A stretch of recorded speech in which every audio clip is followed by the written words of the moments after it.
Thank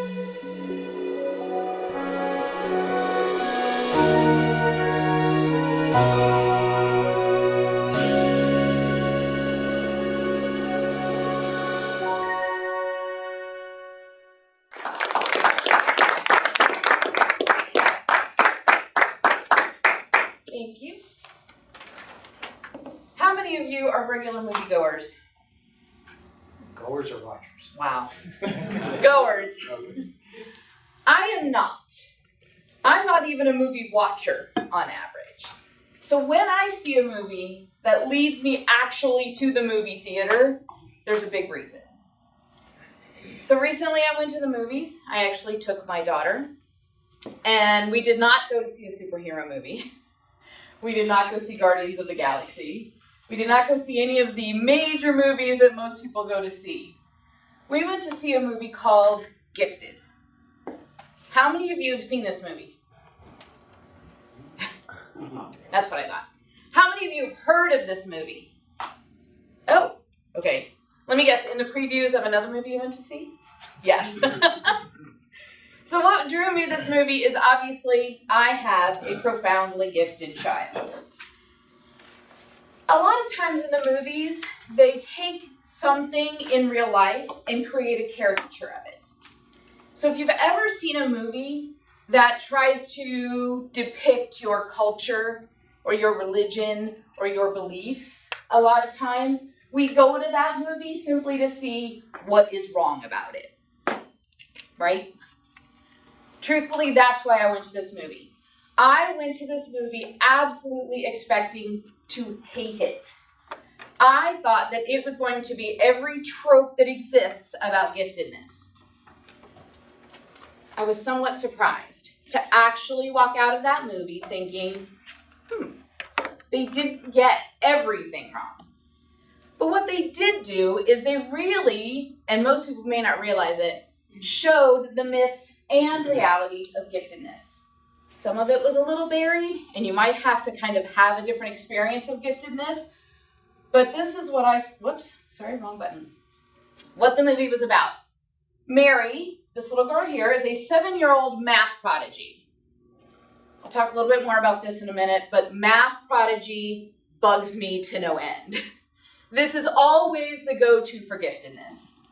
And I just want to stress that every gifted child and every gifted person is not a math prodigy. Her mother is deceased. Now, this actually brought forth one of the realities of giftedness, because Mary's mother was also profoundly gifted. She was also a math prodigy. With giftedness often comes a lot of what we call 2E or twice exceptionalities. And these 2Es can be things like mental disease and disorders. And many gifted people actually take their own lives. She lives with her uncle. Her mother left her with her uncle just prior to her killing herself. And during the movie, the bad person that comes along to kind of create the tension is the grandmother. And her goal is to take Mary away from her uncle so that she can go to MIT at age 7 to practice her math skills. So that's the premise of the movie. Now, before we go too much further, we have to define what giftedness is. In the community, there is no one definition. Everyone has their own kind of philosophies about giftedness, what it means and what it doesn't mean. This is my favorite definition. Now, even when I use slides, I don't read them, so I just want you to know, please read this on your own. But I'm going to call out a few different words in this definition that I think are most important and why this definition speaks the most to me. So first and foremost is asynchronous development. Does anybody know what asynchronous development is? Yeah? Not live. Not live. So asynchronous development means something like in my life. My daughter taught herself to read at 2, but couldn't use a fork until she was almost 9. That's asynchronous development. These kids have some amazing abilities that will knock your socks off, but at the same time don't know to come in out of the rain.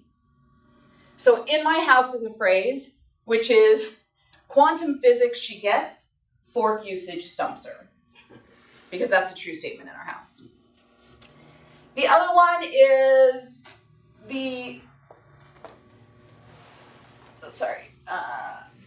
so the experiences and awarenesses are qualitatively different. This is actually something that can be measured in gifted children.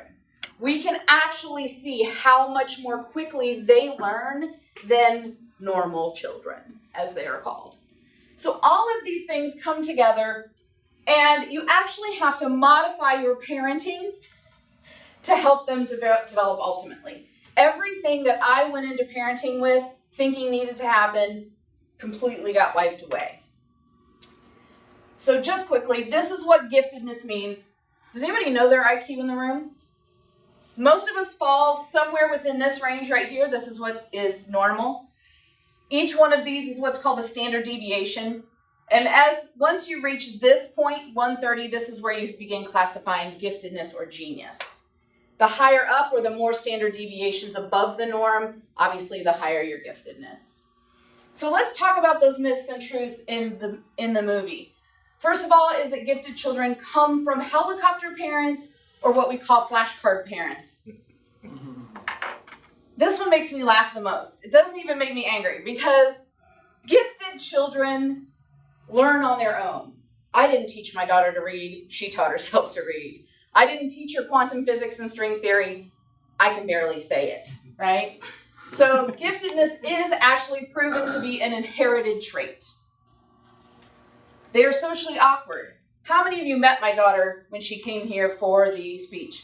Socially awkward kid? Not really. No, didn't find that at all. Not at all. She's highly social, at times almost freakishly social. Excel in formalized education setting and don't need specialized education. Actually, this is the opposite of the truth. Formalized education today in our country actually is detrimental to gifted children. And while it's hard to know the numbers because we generally don't test dropouts, statistics show that as many as 18 to 20% of high school dropouts are gifted. Think about that. That means 1 out of 5 of every dropout is profoundly gifted. And they can't have a disability. We've already talked about that. My daughter, in addition to her profound giftedness, also has extreme anxiety. She's in the 97th percentile and a severe eating disorder. So to sum up, my point is a lot of times when we see movies about things that reflect our lives, we avoid them. I challenge you instead to go see them and take the time to learn where are the truths, where are the myths, and how can you change them.